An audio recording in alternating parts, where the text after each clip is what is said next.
Bismillah, Alhamdulillah, salatu wassalamu ala Rasulillah. Assalamu alaikum wa rahmatullahi wa barakatuh, everyone. I hope you're all doing well, inshallah. Welcome to this live Dadhood podcast live. We're back with another episode where we have a very, mashallah, special guest. It's maybe in a slightly different format where we're, those who are seeing it in the recording afterwards, it probably looks like an IG live. That's because we've taken the recording and put it up later. We had a little bit of technical issues, but khair, we're still doing the episode and we still have our guest here, and we're going to have a good time, inshallah. And for those of you who are watching on Instagram, then obviously, this is how it looks anyway. So, because we usually go live with our episodes as well as our recordings on the side. So for those of you who are watching on Instagram, please do make sure that you take part in the discussion in terms of sharing your comments, sharing your questions, and keeping us, me and Simon, entertained. So that brings me to the point of explaining the guest. For those of you who are following me and don't know, we've got Simon here, who is a Muslim fitness coach, and mashallah, he's been sort of doing the rounds on Instagram. He's been here kind of letting people know the importance of fitness and things like that. But now we've got him. I think his connection just dropped, but we'll wait for him to come back, inshallah. But we've got him where he's going to be able to tell us some fitness tips for dads like us, right? Or those who might be watching might not be dads, but these are going to be fitness tips for dads. This is a dad podcast, and he himself is a dad, so he's going to be telling us about that experience, inshallah. So let's invite him back on, and we'll get started.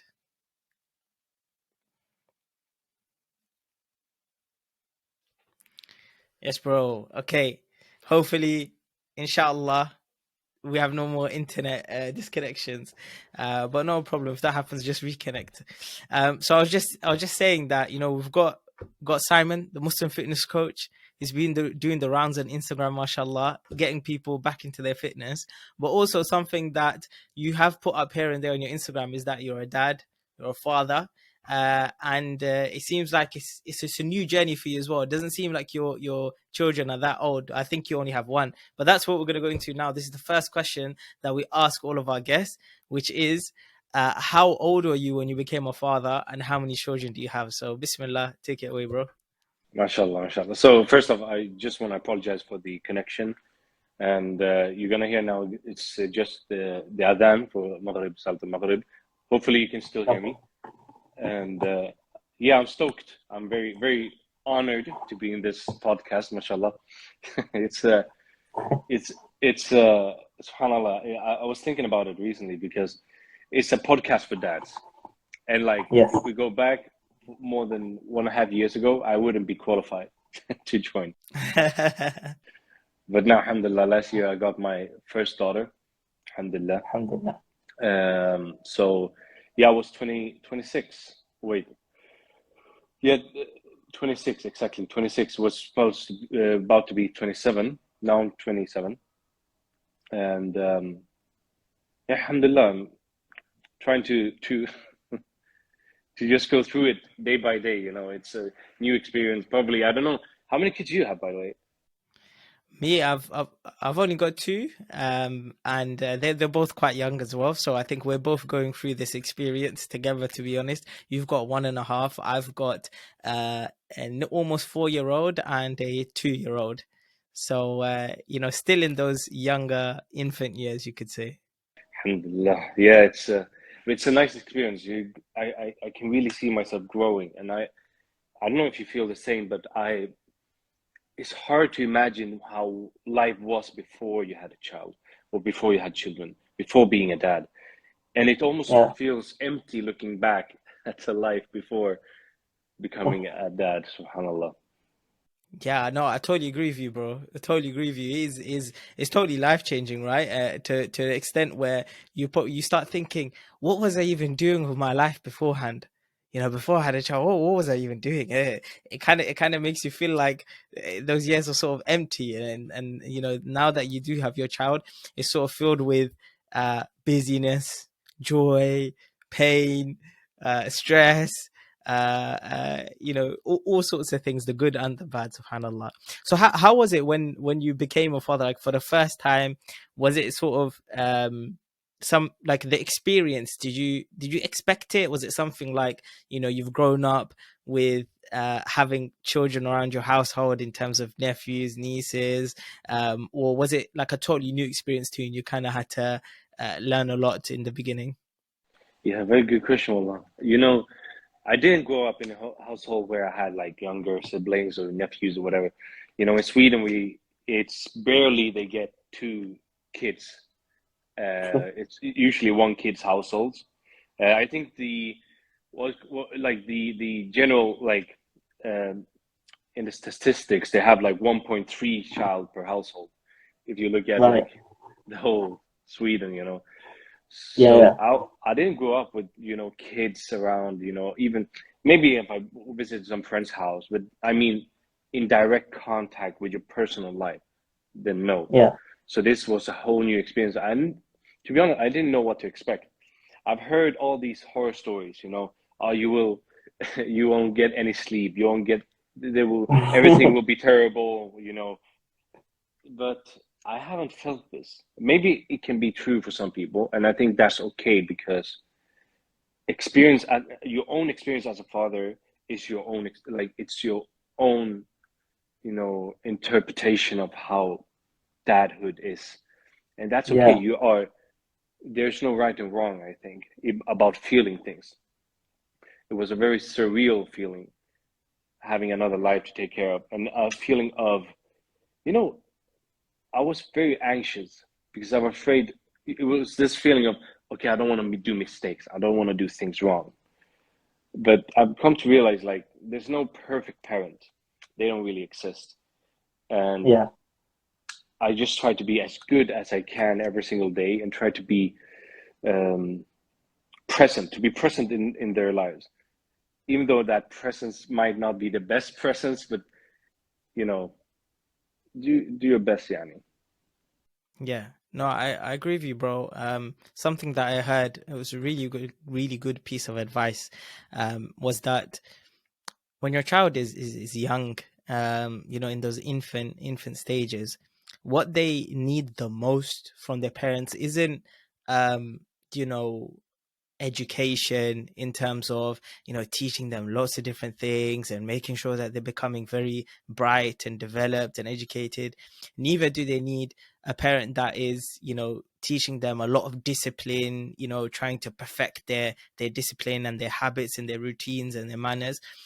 Those things are important, and it's not like you don't do those things, but the advice was that the most important thing, the thing that takes priority, especially in the infant years, is just being there and showing love and being there.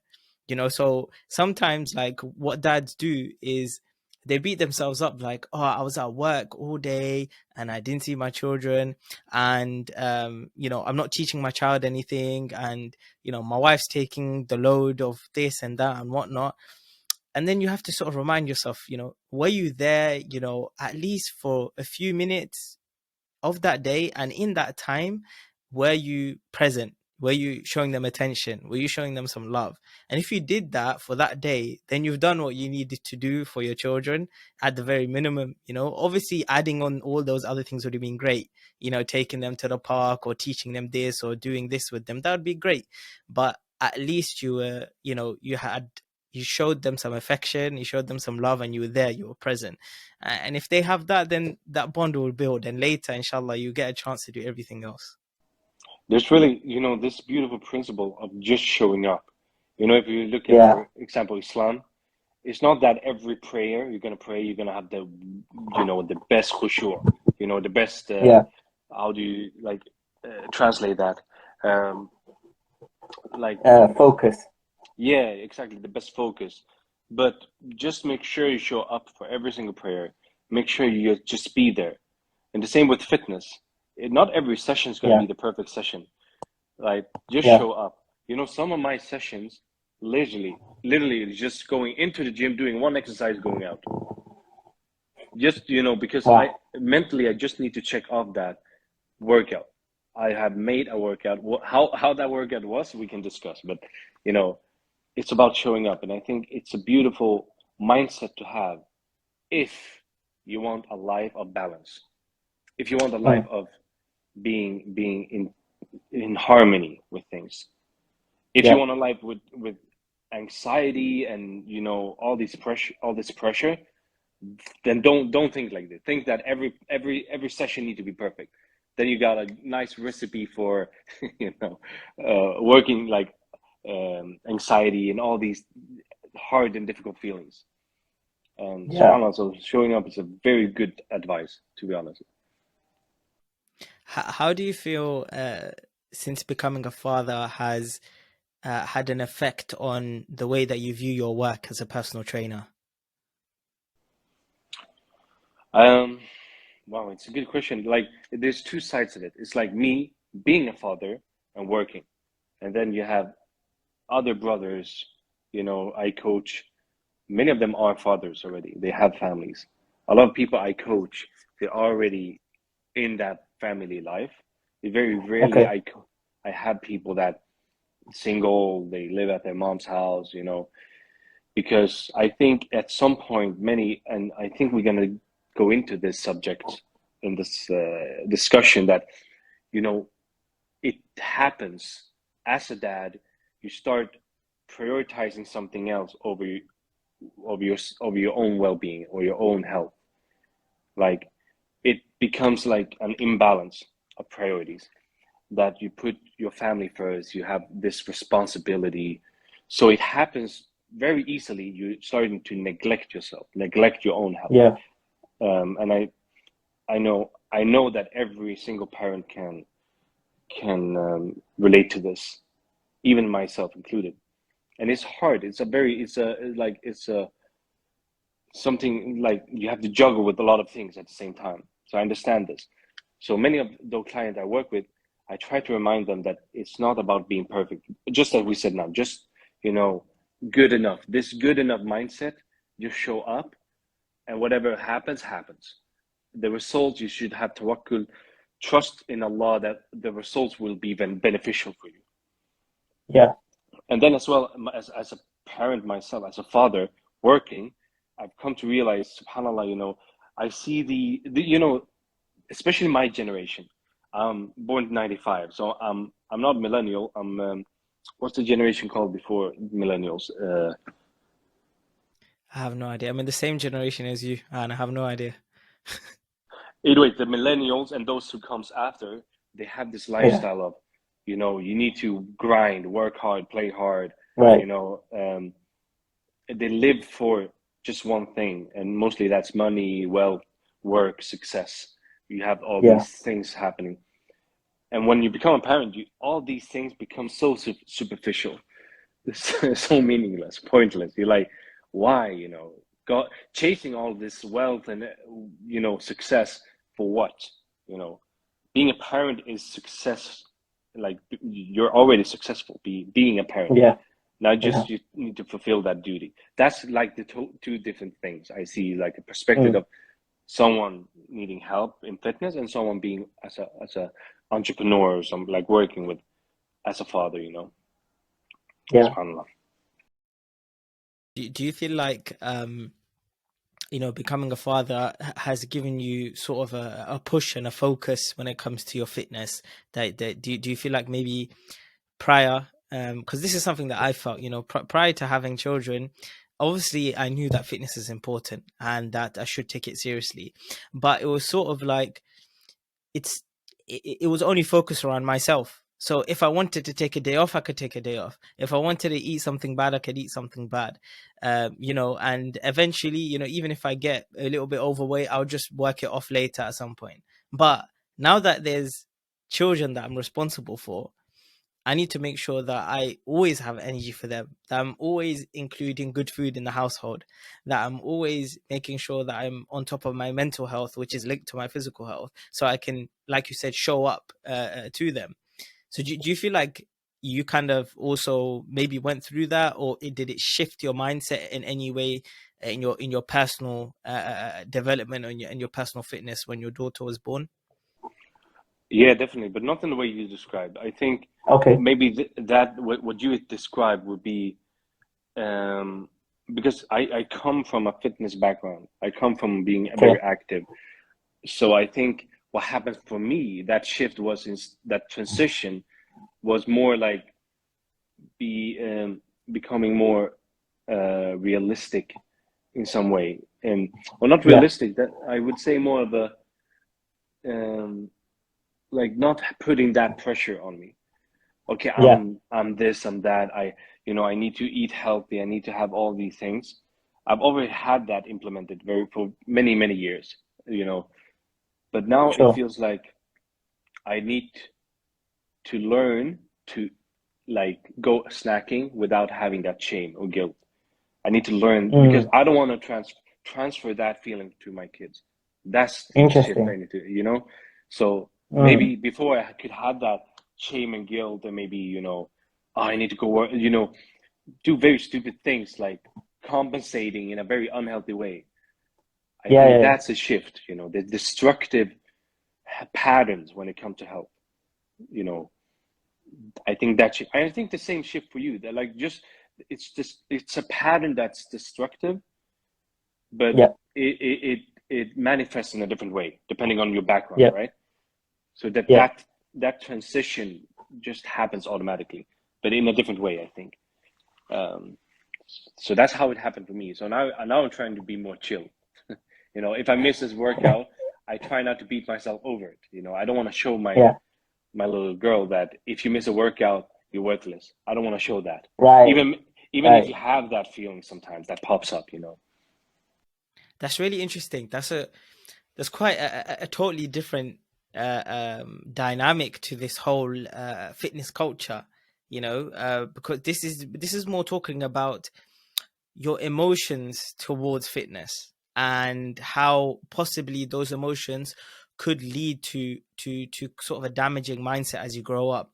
For example, feeling shaming yourself, or taking on certain guilt, which can obviously result in a poor mindset outside of fitness too. So that's quite an interesting thing. Is that something you sort of focus on with your clients? I guess the more sort of emotional side to things, rather than just the physical sort of make sure you get your workout in and this is how you do your workout. You know what, Wallahi, akhi, that's the most difficult thing. It's very Mm. easy to go to like if we put those like if you could, we compare those things like the mental aspect of health, Yeah. all the Yeah. things that comes with it from society. You got body shaming, you got guilt, you Yeah. got all these negative feelings, um, Yeah. and then you got the physical aspect, just going on Yes. the treadmill, running a couple of kilometers. That thing is not that hard. You do it and then you're done. Yes.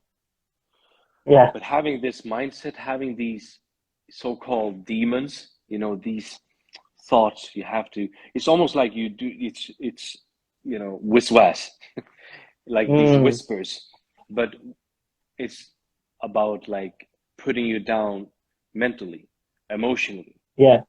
Yeah. And Yeah. that's the hardest aspect. I think I see with my I clients, know. that's one of the biggest barriers to overcome. And to be honest, if you cannot overcome this, it doesn't make sense to do any type of dieting or any type of, Right. physical activity if you don't Right. work with that as well. Because those results you get from the physical activity, unfortunately, will be very temporary. It will be very, you know, not that long lasting. It won't be a long Yes. term base for like a long term result thing. So definitely, I think the mindset is number one. The number one thing you need to work with. That's really really interesting, bro. Because it's essentially saying like you're you're not ever gonna have a truly healthy relationship with your body and your food unless you fix that. Because you could have a year, 2 years of sticking to your workout, sticking to your diet, but if you don't have that healthy relationship, then long term, especially when it comes to modeling that for your children, because you want to make sure that they understand what a healthy relationship is with their body, a healthy relationship is with food. And if you don't have that, then you're not going to be able to model that for yourself, model that for your children, sorry, and you're not going to be able to then long term hold off that weight or hold off whatever goals that you have, basically. Because that underlying attitude is not even there, subhanallah. That's actually quite interesting, and I think it's a totally different side to personal training. Most people think that personal training is, if I get a coach, he's going to tell me what workout to do, he's going to tell me what to eat, and to be honest, I can just find that online. I don't need to go to a coach now. Is that some of the misconceptions that usually come to you? Yeah, that's the thing. And I tell this to people when people want to join my one-on-one coaching. I always grab a call with them, and I'm honest with them. I'm saying, like, look, if you just want a workout plan and a meal plan or whatever it is, a diet, you can find those resources for free, like on internet. You don't Yes. need me for that. Yeah. But the thing is, as I like, to put it in a better, like, formulated better is that whatever you do, if you do not work on your mental health or mental aspect of the fitness and health, whatever you do is going to amplify what is already underlying. So if you come with an attitude of guilt or shame, whatever you do with fitness now is going to amplify it. It's going to make it even worse. Right? It's like, if you give a bad person money, that person just going to become worse. Yeah. And if you give a good person money, he's going to become better. It's an amplifier. And these things works the same because it's so close to your ego. That's the thing. And yeah, so I tell, when a client want to work with me, I tell what we're going to do. Like, basically what we're doing is not giving a workout or diet. That's something that is a part of this. But what we're doing is to design a lifestyle that you're comfortable with, that you feel you can be in harmony with, especially if you're a parent, to be honest.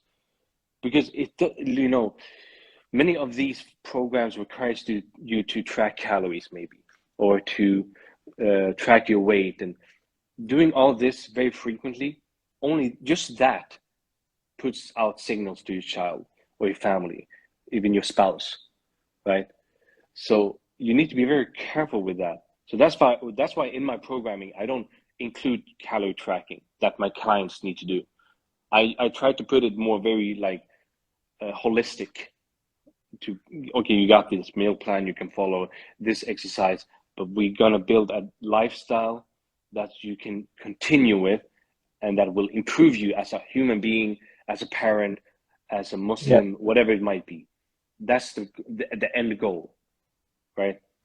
And whatever comes with that, the consequences, if that happens to help you lose weight or decrease in fat mass or build muscle, that will be a signal that this lifestyle that you're on now is working. That's all it is. And we need to remove this mindset of, okay, I need to have six pack, I need to have this and that. Because, to be honest, and this is something I've seen a shift in the social media world, where fitness influencers is starting to become very honest about this. That having this six pack you see on pictures, most of them are photoshopped. First of all, you have good lighting, you have, all these things are like, they have the perfect environment. But life is not a perfect environment. So this can be very dangerous. And many people, they are talking about it, being very honest about it, which is very good. But I think we need to stop looking at social media being role models and see what kind of role models we want to be ourselves for our future generations. That's the most important thing, I think. SubhanAllah. Somebody just asked, is there going to be Q&A? Yeah, if you just send in your questions, we'll every so often check them and inshallah answer them. But yeah, Jazakallah khair, Simon. I think that's so important, especially the last bit that you said, is that, if we're taking care of ourselves and we're doing it properly, then we're essentially showing the next generation that this is how you should be taking care of yourself and what you should be doing as well. And this is something I brought up last time I spoke to on another podcast episode we had, a long time ago. We did have somebody that's also a personal trainer, and we basically mentioned that in maybe in I can speak for South Asian culture, is that, when we look, when I was growing up and I looked up at looked at my uncles and the men in the family, family, friends, etc., you didn't really find them being involved in sports or being involved in fitness or going to the gym or anything like that.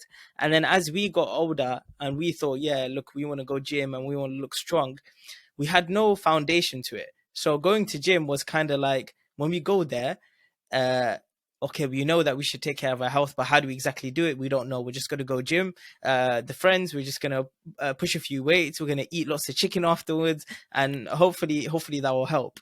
And I think, that kind of false understanding of what it means to be fit and to be healthy was there because we didn't have anything to role model it from. There was nobody growing up that was taking their health seriously, was involved in making sure that they're eating well or they're working out or anything like that. There were no men in our culture. It was quite rare, you could say. I wouldn't say no, but it was quite rare to see that. But when you look at some other cultures, maybe even your own culture from Sweden, you probably find that people who if you look at the elderly people, you find them maybe walking, running, jogging in the park, things like that, and making sure that they have a decent diet. And so I think for a lot of us, Muslim dads now, especially those who are from, like I said, South Asia or maybe other cultures where men aren't just really involved in these things, we now need to we have a responsibility to show our kids exactly how to do this, where we didn't, we sort of suffered from there. What would you recommend is like the healthiest way of going about role modeling that type of behavior to the next generation? Like, is it to push our kids into the gym once they hit like 16? Is it that, just introducing maybe certain habits into the household? What would be those steps that fathers should be taking to making sure their children and the young people in their household have a good relationship with health and fitness? I think now I'm not maybe an expert in that area. I know that it's been done a lot of research in this about Sure. the relationship between a child and health, or exercising and a child. And there's many myths as well, like, oh, you shouldn't lift heavy weights if you're still growing, which I can tell you now is not true. There's no scientific data that shows that, and again, that can prove that. More like, instead, what it shows that exercising can actually improve self-esteem and confidence for children. But I think to have that, as you said, like build that role modeling. Because if we look at ourselves, we won't drag ourselves to the gym every single day or working out every single day if that causes us, if it doesn't give us some kind of like a feeling of accomplishment, right? Or having fun. Like, that's why we see in gym classes, group classes are very popular, or working out together with people. Like, in general, when I talk about general health, obviously there are people that, like me, like to go by myself and lift and all these things. Right. But I'm talking about the general public. Like, try to introduce exercising as not as a, okay, you need to, like, you need to do a certain thing. Like, it's about some kind of results. Just introduce sports and make them seem like, if they're fun, right? And that's the most important thing. Like, if someone doesn't like going to the gym, they don't have to go to the gym. That's not the only thing to become fit from, right? There's been like multiple generations of humans where we didn't even have access to gym, but all was very healthy, was in a very fit state. And I think we need to lift the perspective of health. What is health? It's being active, moving your body, playing, being playful. And this is something we see from Islam as well. From the Prophet ﷺ, he was very playful with Aisha radiallahu anha when they were racing with each other. We need to have that mindset. Like, think like a child when it comes to these things. What are they doing? They are playing, they're doing games. That's how we should implement this for children and continue with this. And obviously, when they get older in teenage years, maybe implementing like leadership, all these mindset, setting goals that are Sure. positive in a positive matter, not in a negative matter. That's something I would say, like a very specific thing. Okay. You said that many of your clients are fathers, or those who they have families, they have children. What are some of the main challenges that fathers face when it comes to their fitness? When you start talking to them on that one-to-one call to kind of see, you want to start, okay, let's see where you're at. What do they usually say is like the reason why they haven't taken their fitness seriously? Is there any correlation that you can find between their lack of fitness and them being maybe busy being fathers or anything like that? I would say, because I have sisters as well. I coach both males, Right. male and Okay. females, and I can see the sisters don't have this problem, but the brothers have, the fathers, and that is about the cooking, cooking and food. And I think this is a very big obstacle. Obviously, you don't have to always cook, but cooking can be a good skill to have, right? Because this makes you understand the whole process of cooking and the ingredients and how everything works.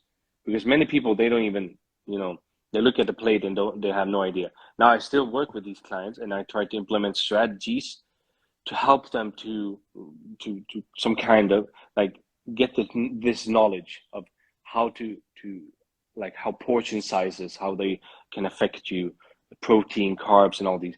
I see that sisters are much more knowledgeable, and I think this is a cultural thing because the sisters and the female, they're used to cooking.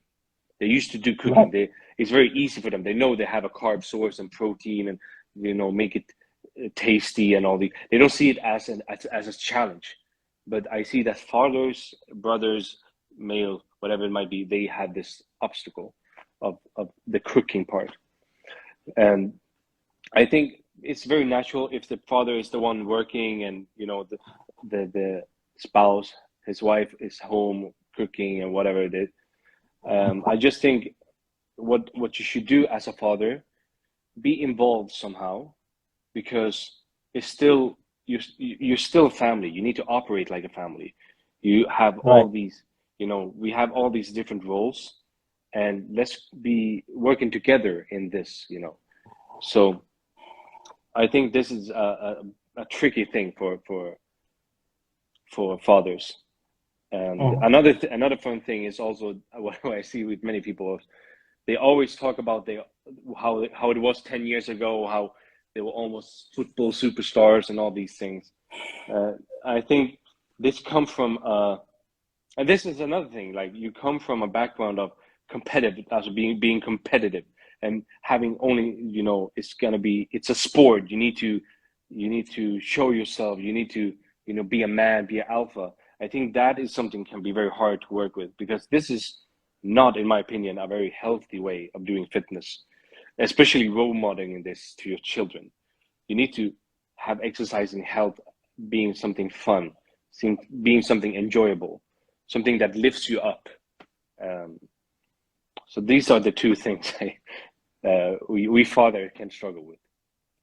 Okay, subhanallah. And what are some of the sort of ways that you've helped them overcome that? So some of your case studies, your success clients, I guess you could say, what have they done that has helped change that in their daily routine or in their habits? I think going from being victim, that is first part, going from having this victim mindset that I cannot do anything, my wife, she's the one that cooks and it's all for nothing. But it's very fun when I talk with them about the meals they prepare themselves. Let's say snacks, breakfast, some evening snack. Those things are often what is affecting their diet negatively. It's very rarely the dinners itself, because the dinners, like the wives, they can cook, they can do the meat, they can do all these very nutritious food. That's not the issue. The issue is, what are you as a like when you do the food, like the breakfast yourself, what are you eating? Is it a chocolate bar? Is it some kind of, donuts? So look at what are the things you can control and be mindful about it. So this is why I teach them, and try to put some time in learning about these things. Now, this is like a recommendation for those who doesn't work with a coach or just want to do this by yourself. Look things up. What is protein? What are carbs? What are fats? What are these things? And learn about it. It's very Okay. easy. You can find out YouTube videos explain this in 5-10 minutes. No issues. Yeah. And then know that what you're eating will affect you in the long run. Prepare your breakfast, prepare your snacks, and find balance in this. Right. This is something I would recommend. And then there are many different strategies you can implement, like portion control strategies, where I use one popular strategy I use is where you use your hand as a measurement. So you can have it's different ways you can do it. I do the easy way, where you have a fist. So if you look at your plate and you want to lose weight, for example, you put 2 fists of protein sources. So it should be equivalent to two fists in the amount of protein source. Yeah, So yeah, let's yeah. say chicken, you put it on a plate, and then the carbs is like this, one fist. And then and the carbs, I do not talk about vegetables or salads or fruits even. I have other things instead of that, right? So these are the things you can use, inshallah. Okay, inshallah. Okay, that's good. That's really good to know. It's a little insight into um what dads can do essentially, and like someone says, stop blaming your wives. Yeah, it's your fault. It's not your wife's fault for what she's cooking. Subhanallah. That's I think that's a key insight. It's a key takeaway, definitely. Um, I wanted to ask you in terms of timing, right? This is, I think, going to be one of the bigger issues when it comes to parents is actually finding the time to work out. Prior to becoming a dad, maybe you had a lot more time on your hands. You didn't have to sort of sacrifice your sleep time, waking up, trying to change the baby, help the baby go back to sleep. You didn't have to sort of think about, oh, I've been at work all day, so when I come back now I need to spend time with my children, and then by that time I've put them to bed, or I'm tired now and I need to go to sleep. So before all of that came into your life, you kind of had that time. Can you give me 1 second? I think my daughter. Yeah, go ahead. Literally just spoke about that, and look at that, subhanallah. All right, so guys, Simon's just gone to tend to his daughter. This is what the Dadhood podcast is all about: real life examples of dads doing their things, mashallah. Hopefully you guys are enjoying this. Let me check some of your questions while Simon's gone. So let's see. Okay, some of these questions we have. Yeah, we can hear you. Yeah, I was just checking the questions while you were gone. We haven't got anything relevant. Well, not on my side. Not sure about if you've got any questions there. But yeah, I was just saying, this is live in the flesh, how a father needs to deal with things, right? Yeah, and this is about priorities. You need to prioritize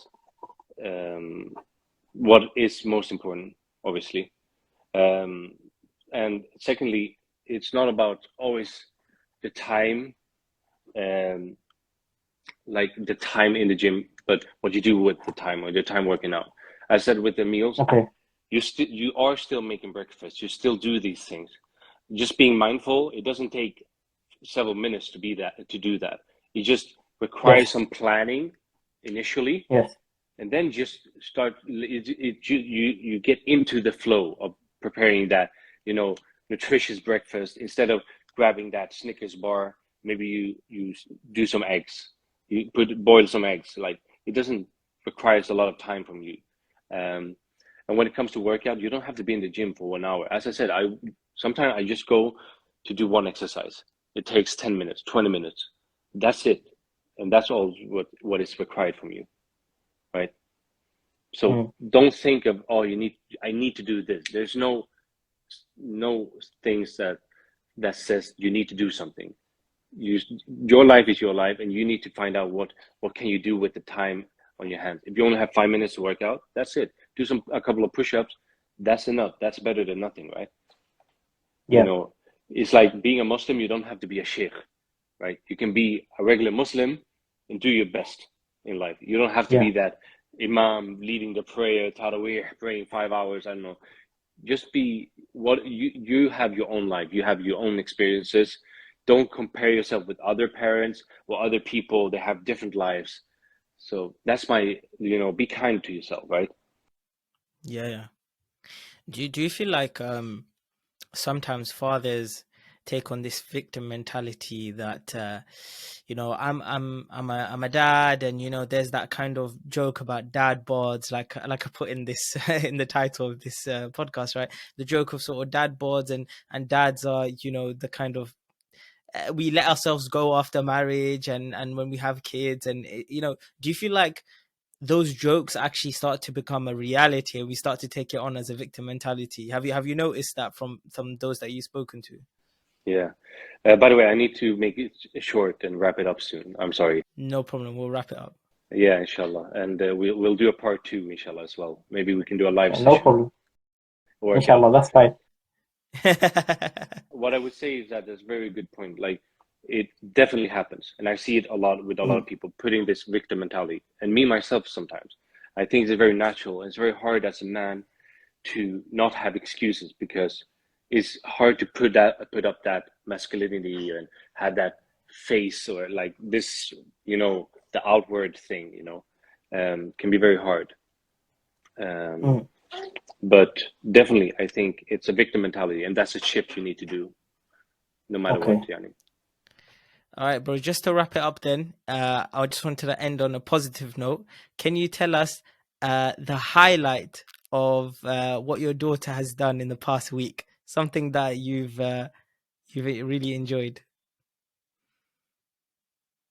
Sorry, I think I lost you there. What did you say? Sorry, yeah. I was saying that let's end on this point. Can you just give us a quick highlight of what your daughter's done in the past week? Anything that's giving you some joy?